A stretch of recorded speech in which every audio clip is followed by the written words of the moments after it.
Have you ever felt like you're at a crossroads in your business, faced with a decision that could really change the future of your business?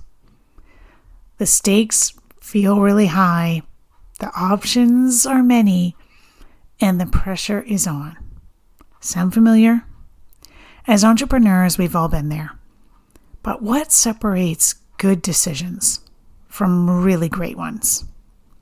In this episode, I'm going to unveil a 12-step process to elevate your decision-making game, ensuring that each choice you make propels your business forward with confidence and clarity. Let's dive in. Are you that driven entrepreneur who believes that working harder holds the key to your dreams?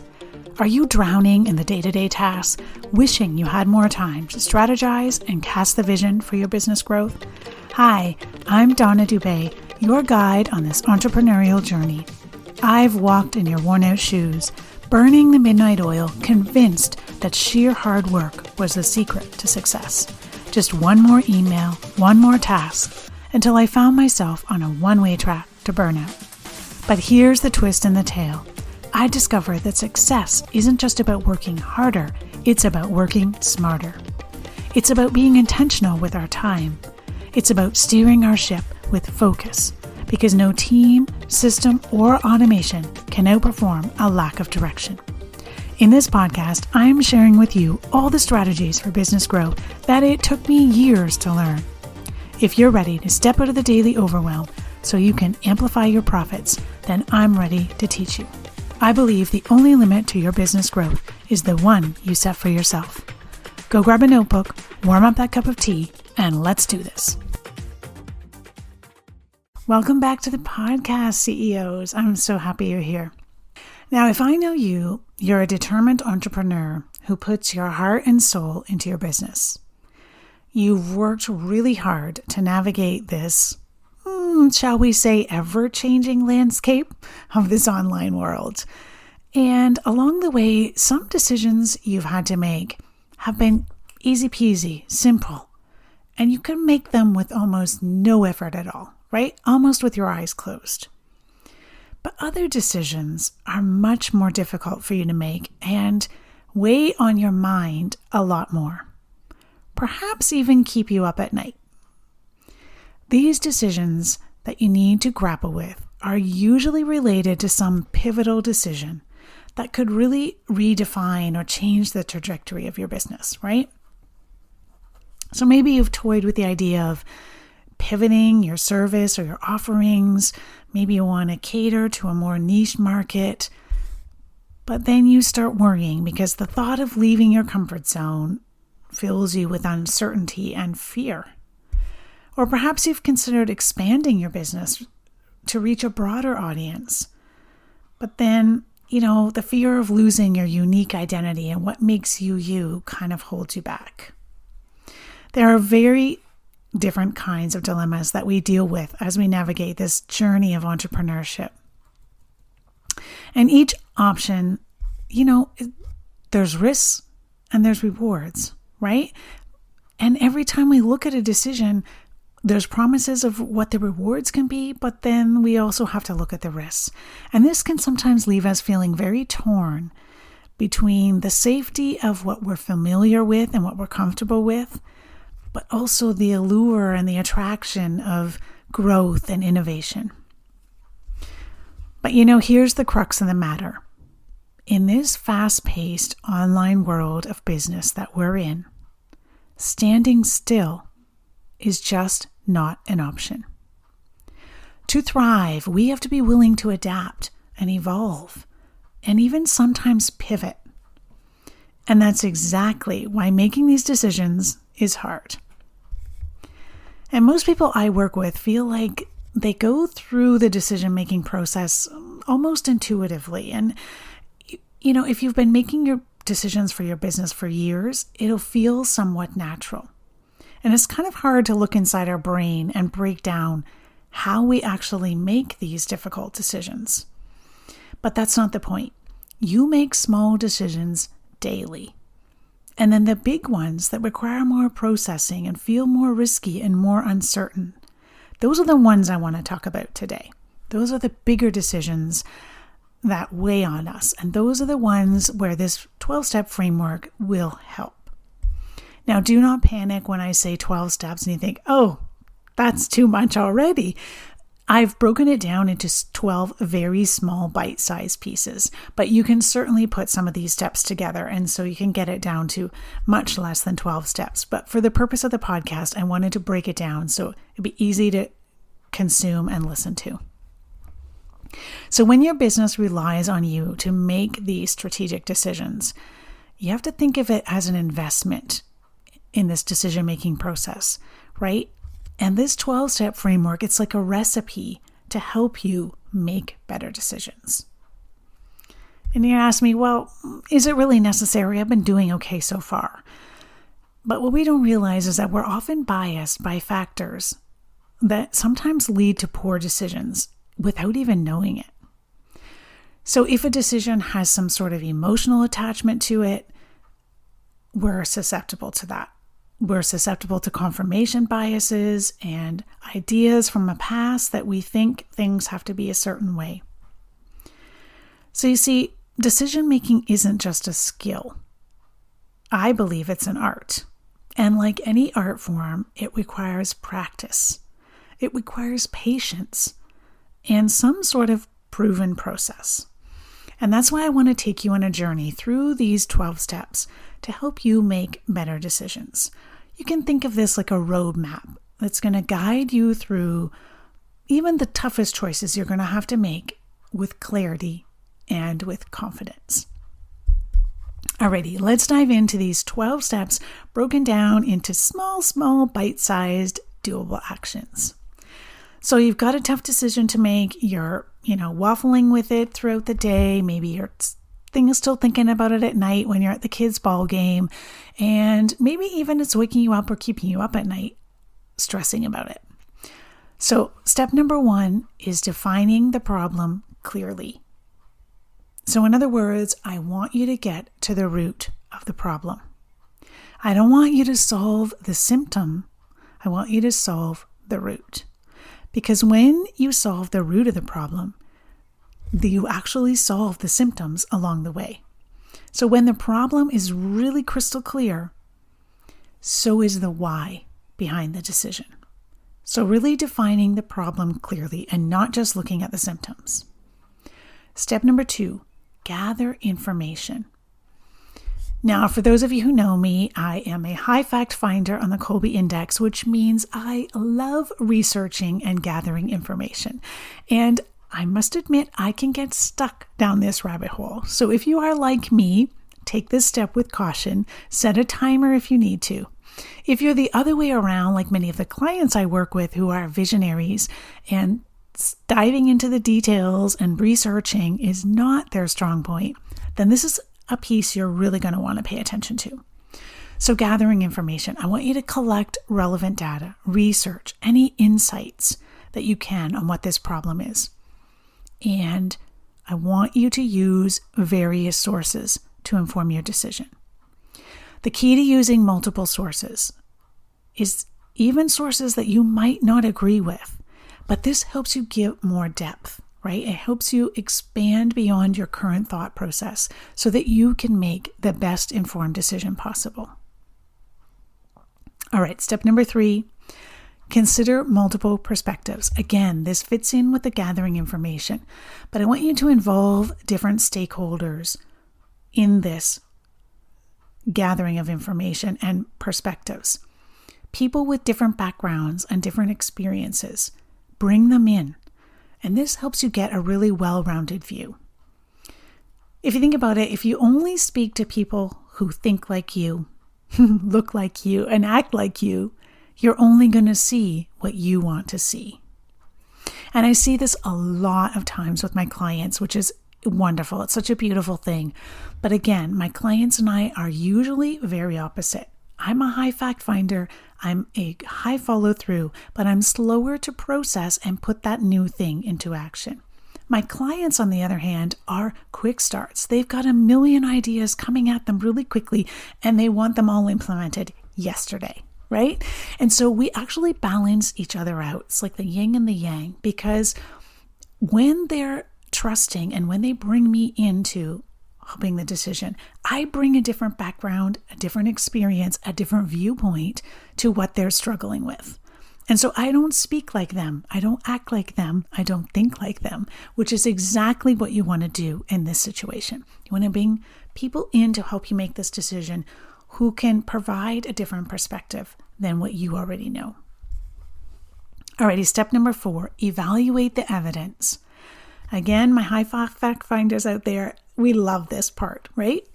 But once you have the information and the perspectives, then it's time to start evaluating. Put on your critical thinking hat.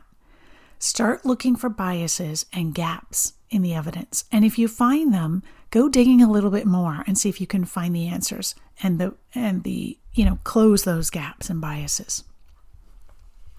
Number 5, identify alternatives. So here, we don't want to limit ourselves to the first idea that comes to our mind.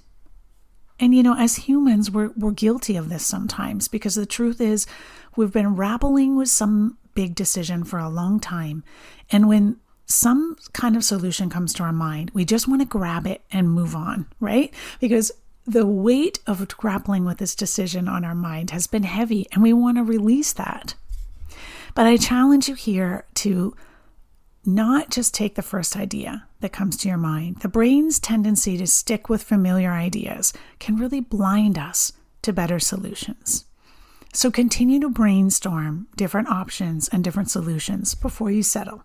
Don't just take the first thing that comes to mind. All right, number 6. See, we're halfway through already. Not so bad, right? Number 6, weigh the risks and rewards. So once you have different options and different solutions in front of you, I want you to get clear on the potential impact of each option by weighing its strengths and weaknesses, its opportunities, and its threats. I love SWOT because it's an internal and an external analysis, right? What are the internal strengths and weaknesses? And what are the external opportunities and threats to this potential option or solution? And you want to do that model with each one of the solutions that you came up with from your brainstorming. And you're going to quickly be able to knock some solutions right off because there's not going to be enough strengths. There's not going to be enough opportunities. There's going to be too many weaknesses or too many threats, right? So this will help you narrow down that brainstorming that you did in the above step. Okay, number 7, check emotional influences. Emotional influences. What in the world am I talking about here? I want you to be aware of how your feelings might affect your judgment. What is the dominant emotion that you're feeling? Is it fear? Is it anxiety? Or on the opposite end, is it excitement at what opportunity lies ahead? So really name your feelings and help you create a little space, I think I would call it, between your emotions and your actions. And this space allows you to examine the emotion and to acknowledge it without letting the emotion take over the decision, right? So if our dominant emotion is fear, we want to name it, we want to label it, we want to acknowledge it, but we don't want it to take over the decision that we make. The same on the other way. If the dominant feeling is excitement, we don't want that excitement to just take over and have the decision made for us. We want to separate that emotion from the action that we want to take. All right, step number 8, make a decision. We're here. Finally, make a decision. So now we've worked through the analysis, we've thought of different ideas, we've gone through some strategic evaluation to assess the risks and the opportunities. It's time to make the decision. So you want to obviously choose the option that best aligns with your objectives and your goals. And this should now become easier because you have taken a broad sweep. You've removed your emotion from it. You've looked at different angles. You brought in different perspectives. You've weighed the risks and the rewards. It's now so much easier to see which solution is going to be the clear answer. And now you're going to say, hold on a minute, Donna. You said there were 12 steps. We're at step 8. We've already made the decision. We're done. What's the other 4 steps? So once the decision has been made, the decision-making process doesn't end. See, steps 9 to 12 are what I call post-decision actions. And this really matters. This is critical to how you're going to take future actions. So let's run through these 3 steps as well. Step number 9, implement and monitor. So important, and so many entrepreneurs I don't see doing this enough. Put your decision into action, right? You made your decision, and then monitor its outcomes. Determine what the KPIs, the key performance indicators are, and monitor the results. Don't shy away from numbers as metrics, because numbers cut through subjective emotions, right? Numbers are objective. They don't lie. And so really putting the decision you made to the test and seeing what is the outcome. Get the data, get the metrics, and know how that played out. Was it the way you expected? Number 10, reflect and learn. So as you're looking at the results, as you're observing, reflect on what worked well and also what could be improved, right? Because this helps us tweak and adjust and pivot as we go forward. Step number 11, seek feedback. You know, this entrepreneurial journey is not one where you're alone. You need your tribe. So get input from others on how the decision was made and on its effectiveness. Feedback from your team members, your coaches, your consultants. Right? One of the most powerful actions I support my clients with is to pull things apart so that we can then connect new dots and reveal new opportunities that we can try moving forward. And last but not least, the 12th step is to adjust as necessary. Know that entrepreneurship is a lot of trial and error, and be prepared to adjust based on new information, on changing circumstances, whether it's you, whether it's your business, whether it's your team, whether it's the world. Things are going to change and evolve, and you have to be nimble and be prepared to adjust based on that. All right, my friends, that's your 12-step process. And I know that the decision-making process isn't always straightforward. And it's especially true when you're making a decision, both under risk and uncertainty. Now, all decisions involve some sort of risk. But when you have certainty, making a decision is so much easier. Risk is when you're unsure what can happen, but you know the likelihood of the outcome because you have enough information to know the possible results of the decision. And in that scenario, making a decision when you have that certainty is much easier. But when the environment is uncertain and you can't predict the outcome because you don't have the information or the data isn't available, then there's lots of uncertainty. And what do we do when there's lots of uncertainty? Well, this is what I know I've done and what I see happen is you end up cycling through those steps, number 2 to number 7. You cycle through those steps repeatedly, sometimes in no particular order. You might choose to revisit a completed step already or go down and do a step out of order. This is what we do when there's uncertainty because we're searching for certainty. And if this resonates with you, if you found yourself stuck in this loop of revisiting the steps over and over again, I view it really as a form of procrastination. The only way to gain more certainty about the decision is to take action, to lean into the steps 9 through 12, what we do after we take the action, and listen to that evidence and then help that to guide us and inform us of our next steps. Alrighty. I hope that was helpful and that these 12 steps will help you when you have a big decision you have to make. Run through these steps in order 1 through 8. Make the decision, take action, and then follow through with steps 9 to 12. So just as a review, again, you can put some of these steps together. 1, define the problem clearly. 2, gather information.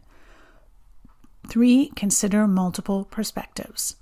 4, evaluate the evidence. 5, identify alternatives. 6, weigh the risks and rewards. 7, check your emotions. And 8, make a decision. After you've made the decision, we want to follow through with 9, implement and monitor. 10, reflect and learn. 11, seek feedback. And 12, adjust as necessary. I can't wait to hear when you put this 12-step framework into action. Drop on over to the CEO Amplify Facebook group and let me know if this framework would be helpful for you. And definitely let me know the next time you try it out. All right, I'll see you all next week. Thank you for joining me on this episode of CEO Amplify. I appreciate you being part of our thriving community of ambitious business owners. If you enjoyed today's episode, I kindly ask you to share this podcast with a friend and take a hot minute to rate and leave a review. It would mean the world to me. Your feedback helps me reach more people and continue providing valuable content. Thanks so much for your support. Keep shining, and we'll catch you on the next episode.